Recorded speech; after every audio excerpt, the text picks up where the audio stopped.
नमस्कार दोस्तों, study today with Viplav YouTube channel में आप सभी का स्वागत है। आज के इस वीडियो में क्लास 10 के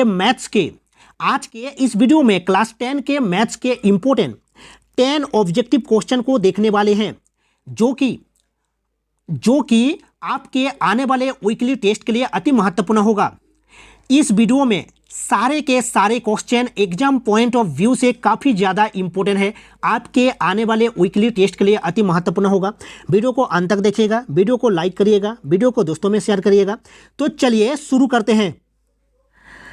पहला क्वेश्चन गिवन है, दो अक्षों के प्रतिच्छेदी बिंदु को कहते हैं निर्देशांक, मूल बिंदु, निर्देशांक अक्ष या इनमें से कोई नहीं। तो राइट आंसर क्या होगा? राइट आंसर ऑप्शन बी होगा, मूल बिंदु होगा। और मूल बिंदु का निर्देशांक क्या होता है? 0 और 0 होता है।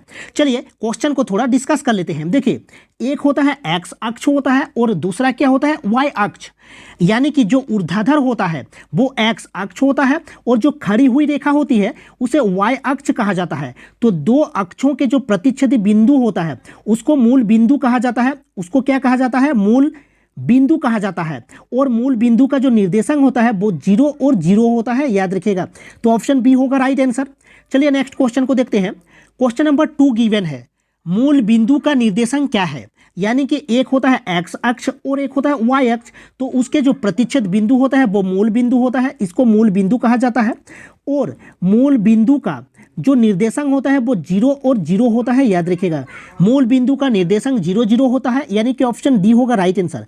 मूल बिंदु का निर्देशांक क्या है? 0 0 होता है। तो ऑप्शन डी होगा राइट आंसर क्वेश्चन नंबर 2 का। चलिए नेक्स्ट क्वेश्चन को देखते हैं। क्वेश्चन नंबर 3 गिवन है, बिंदु 8 - 8 किस चतुर्थांश में है? यानी कि 4 चतुर्थांश होता है, ये एक्स अक्ष होता है और इसे वाई अक्ष कहा जाता है। तो ये प्रथम चतुर्थांश, ये द्वितीय चतुर्थांश, ये तृतीय चतुर्थांश और एक चतुर्थ चतुर्थांश। तो देखिए, प्रथम चतुर्थांश में क्या होता है? प्लस प्लस होता है। यानी कि देखिए, ये जो पहले एक्स अक्ष होता है यानी कि ये प्लस होता है, तो प्लस, और वाई अक्ष का भी प्लस है तो प्लस प्लस होता है प्रथम चतुर्थांश में। और द्वितीय चतुर्थांश में क्या होता है? देखिए, इस साइड जो होता है वो माइनस माइनस होता है, -1 -2 होता है। यानी कि पहले एक्स अक्ष को लिया जाता है यानी कि माइनस होगा, और ये प्लस होता है यानी कि प्लस। यानी कि प्रथम चतुर्थांश में प्लस प्लस होता है, द्वितीय चतुर्थांश में माइनस प्लस होता है। फिर तृतीय चतुर्थांश में क्या होता है ना? माइनस माइनस होता है, क्योंकि देखिए एक्स जो अक्ष है ये भी माइनस है और वाई जो अक्ष है ये भी माइनस है, इसलिए तृतीय चतुर्थांश माइनस माइनस होता है। और चतुर्थ चतुर्थांश में क्या होता है ना? प्लस और माइनस होता है। चतुर्थ चतुर्थांश में प्लस और माइनस होता है। तो देखिए, बिंदु 8 - 8 यानी कि प्लस और माइनस है। तो प्लस और माइनस कहाँ पर है? चतुर्थ चतुर्थांश में है। तो किस चतुर्थांश में है? देखिए, प्रथम में नहीं होगा, द्वितीय में नहीं होगा, तृतीय में नहीं होगा, यानी कि चतुर्थ में होगा, चतुर्थ चतुर्थांश में होगा। ठीक है, तो इसका राइट आंसर होगा ऑप्शन डी, चतुर्थ चतुर्थांश में होगा। क्वेश्चन था कि 8 - 8 किस चतुर्थांश में होगा ना? चतुर्थ चतुर्थांश में होगा, यानी कि ऑप्शन डी होगा राइट आंसर। चलिए नेक्स्ट क्वेश्चन को देखते हैं। क्वेश्चन नंबर 4 को देखिए, बिंदु 83 एवं 40 के बीच की दूरी होगी। यानी कि दूरी सूत्र से हम इस क्वेश्चन को सॉल्व करेंगे। तो दूरी सूत्र क्या होता है? नोट कर लीजिएगा अगर आपको याद नहीं है तो। देखिए, बिंदु ए का निर्देशांक क्या होता है? एक्स का मान लेते हैं। देखिए, पहले जो होता है एक्स का निर्देशांक होता है, फिर वाई का निर्देशांक होता है, यानी कि x1 और y1 बिंदु ए का निर्देशांक। और बिंदु बी का निर्देशांक मैं मान लेता हूं x2 और y2 है। ठीक है, तो ए और बी के बीच की जो दूरी होगा, ए और बी के बीच की जो दूरी होगा, ए बी बराबर क्या होगा? अंडर रूट में होता है x2 - x1, x2 - x1 का होल स्क्वायर प्लस होता है y2 - y1 का होल स्क्वायर होगा। ये दूरी सूत्र होता है, इसको नोट कर लीजिएगा। तो चलिए हम सॉल्व करते हैं। देखिए, तो अंडर रूट में क्या होगा? x2 ये 4 है, x2 है, 4 - x1 8 है, स्क्वायर होगा। ठीक है, अंडर रूट में फिर प्लस होगा y2 क्या है? 0 है, यानी कि 0 माइनस होता है y1 यानी कि 3 है, तो 3 होल स्क्वायर होगा। तो देखिए, अंडर रूट में क्या होगा? 4 से -8 यानी कि -8 का -4 का स्क्वायर होगा, यानी कि प्लस हो जाएगा। प्लस कितना होगा? 16 होगा। प्लस देखिए, -3 -3 प्लस हो जाएगा, क्योंकि -3 का स्क्वायर जब हम करेंगे तो प्लस हो जाएगा, 9 हो जाएगा। तो अंडर रूट में 16 और 9 कितना होगा, 25 होगा अंडर रूट में, यानी कि √25 कितना होगा, 5 होगा, यानी कि 5 यूनिट होगा, 5 यूनिट होगा इसका राइट आंसर, यानी कि ऑप्शन ए हो जाएगा राइट आंसर। बिंदु 83 एवं 40 के बीच की दूरी क्या होगी ना, 5 इकाई, यानी कि 5 यूनिट होगा, ऑप्शन ए होगा राइट आंसर। चलिए नेक्स्ट क्वेश्चन को देखते हैं, क्वेश्चन नंबर 5 को देखते हैं। सरल रेखाएं x-2 है तथा y3 का काटन बिंदु है। तो देखिए x-2 है, यानी कि ये क्या होता है, x अक्ष होता है और ये y अक्ष होता है, यानी कि क्या होगा ना, देखिए 1 2 3 4 5, 1 2 प्लस में होता है और ये माइनस में होगा, x अक्ष का -1 -2, ठीक है। तो देखिए ये वाला बिंदु होगा क्योंकि x-2 है और y3 है, मतलब 1 2 3 1 2 3, यानी कि यहाँ पर होगा, यानी कि काटन बिंदु क्या होगा, -2 और 3 होगा, -2 3 होगा, यानी कि -2 3, यानी कि ऑप्शन ए होगा राइट। चलिए नेक्स्ट क्वेश्चन को देखते हैं। आधारभूत समानुपातिकता प्रमेयों को कहते हैं थेल्स प्रमेय, पाइथागोरस प्रमेय, समरूपता प्रमेय या इनमें से कोई नहीं। तो राइट आंसर होगा ऑप्शन ए, थेल्स प्रमेय कहा जाता है। आधारभूत समानुपातिकता प्रमेयों को कहते हैं थेल्स प्रमेय। तो चलिए थोड़ा सा डिस्कस कर लेते हैं, थेल्स प्रमेय क्या कहता है। देखिए ये ए बी सी एक त्रिभुज है, ए बी सी एक त्रिभुज है, तो इसका राइट आंसर ऑप्शन ए होगा। मैंने क्या किया ना, BC के समांतर DE एक रेखा खींचा, तो लिखा रहेगा DE जो है वो समांतर है BC के। तो क्या होता है, थेल्स प्रमेय कहता है कि AD बटे AD बटा DB बराबर होगा AE बटा EC के, AE बटा EC के होगा, ये थेल्स प्रमेय कहता है, ठीक है। और क्या होगा ना, AD बटा AB बराबर होगा AE बटा क्या होगा ना AC के, याद कर लीजिएगा ये थेल्स प्रमेयों को, ठीक है।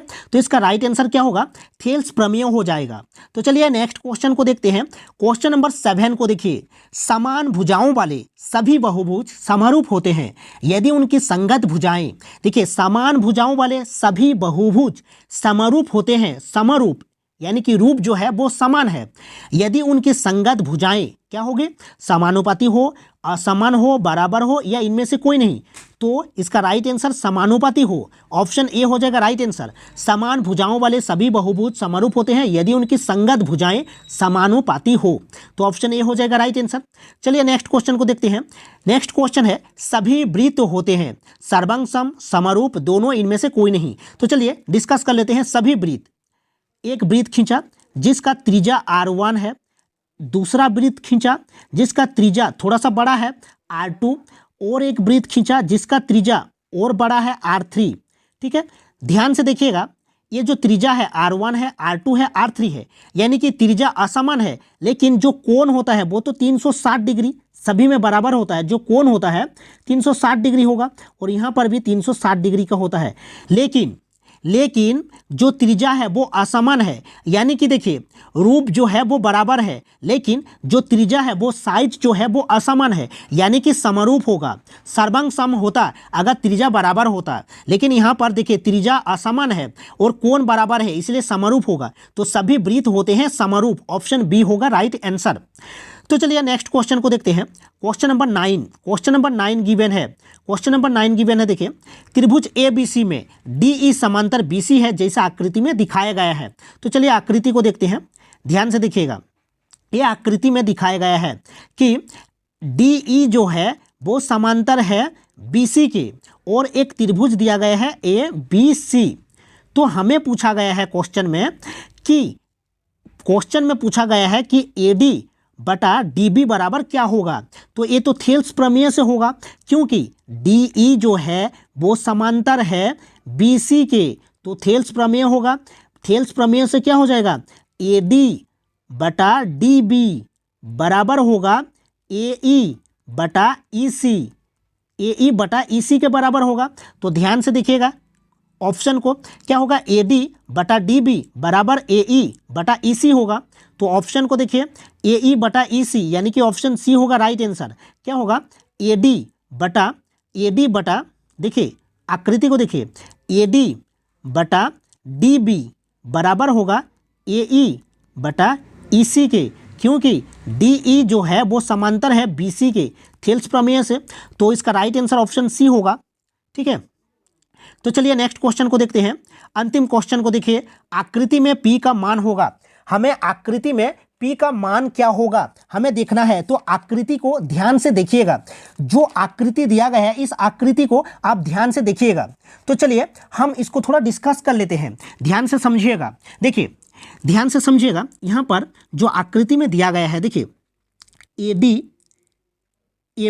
AB है, AB बटा PR को देखिए, AB बटा PR को बराबर कितना है ना 3.8 बटा कितना है 7.6, यानी कि बराबर 1/2 होगा।